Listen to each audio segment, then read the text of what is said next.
પાલનપુરના લક્ષ્મીપુરા ફાટક ઓવરબ્રિજ માટે સાંસદ ગેનીબેન ઠાકોર પહોંચ્યા. લક્ષ્મીપુરા ગેનીબેન ઠાકોરે લક્ષ્મીપુરા ફાટકની લીધી છે મુલાકાત. ઓવરબ્રિજ માટે જમીન સંપાદન બાદ 20% વળતર ચૂકવવાનું બાકી છે. કલેક્ટરે બાંહેધરી આપી છે કે જલ્દીમાં જલ્દી કામ શરૂ થશે. રેલવે મંત્રીને મળી લક્ષ્મીપુરા ફાટક માટે સાંસદને રજૂઆત કરશે. તંત્રએ આપેલા સમય મર્યાદામાં કામ શરૂ નહીં થાય તો ગ્રામજનો સાથે મળીને આંદોલન કરશે. મીડિયામાં ફાટક બંધનો અહેવાલ દર્શાવ્યો હતો, જે બાદ સાંસદે લીધી હતી મુલાકાત. જે કેસની ગુજરાતી સાથે ભરત ઠક્કર, ડીસા. આજે આ પાલનપુર લક્ષ્મીપુરા વિસ્તારમાં વર્ષોથી જે એમને રેલવે બ્રિજ બનાવી અને અહીંના વિદ્યાર્થીઓ હોય કે આમ નાગરિકો માટે જે માગણી હતી એ પૈકીમાં છેલ્લા 2 વર્ષથી 80% જમીન સંપાદનના વળતર પણ ચૂકવી દીધેલું છે. માત્ર 20% જ બાકી છે. લોકસભાની ચૂંટણીમાં પણ આ રજૂઆત આવી હતી ને એમને મેં ખાતરી આપી હતી, લેટર પેડ લખી અને સરકાર પાસે માગણી પણ કરી છે. આજે પણ આ બ્રિજ માટે કરીને હું કલેક્ટરશ્રીને મળી હતી, વિગતથી એમને વાત કરી છે અને એમને 4 મહિનાની અંદર આનું સોલ્યુશન આવે એના માટેની બાંયધરી પણ આપી છે.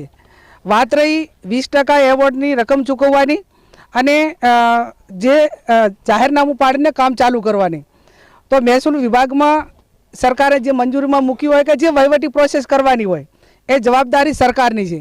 પણ સૌથી અહીંના લોકોની જે માગણી છે એ બાબતની કે તમામ શૈક્ષણિક સંકુલ છે, ચાહે ગોવિંદા હોય, વિદ્યા મંદિર હોય, કર્ણાવતી હોય કે જે કાંઈ શૈક્ષણિક સંકુલો આ રેલવે ફાટક છે ક્રોસ કરીને વિદ્યાર્થીઓને ભણવા જવું પડે છે.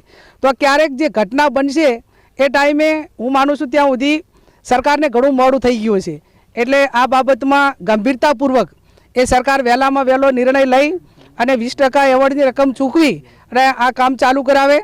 આજે કલેક્ટરને મળી છું, મહેસૂલ વિભાગમાં પણ મળીશ અને 10મી તારીખે બજેટ ચાલુ છે કેન્દ્ર સરકારનું, તો રેલવે મંત્રીને મળીને પણ આ બાબતમાં જે વિભાગમાં ગંભીરતાપૂર્વક અને એક માનવતા કે એક નૈતિકતાના ધોરણે જે આ લોકોની જે માગણી છે એ માગણી વહેલામાં વહેલી સંતોષાય. અને આજે સ્થળ મુલાકાત લેતા એવું લાગે છે કે ખરેખર જેટલું મોડું થાય એ નાગરિકો માટે એક સુરક્ષાનો પણ પ્રશ્ન છે અને વિદ્યાર્થીઓ માટેનો જે સલામતી માટેનો જ્યારે પ્રશ્ન છે ત્યારે વહીવટી તંત્ર આમાં આગળ આવે અને જરૂર પડશે તો વહીવટી તંત્ર એને અમે સમય જે મર્યાદા જે કહે છે એ પ્રમાણે સમય આપે છે લોકોને, અમે બધાએ.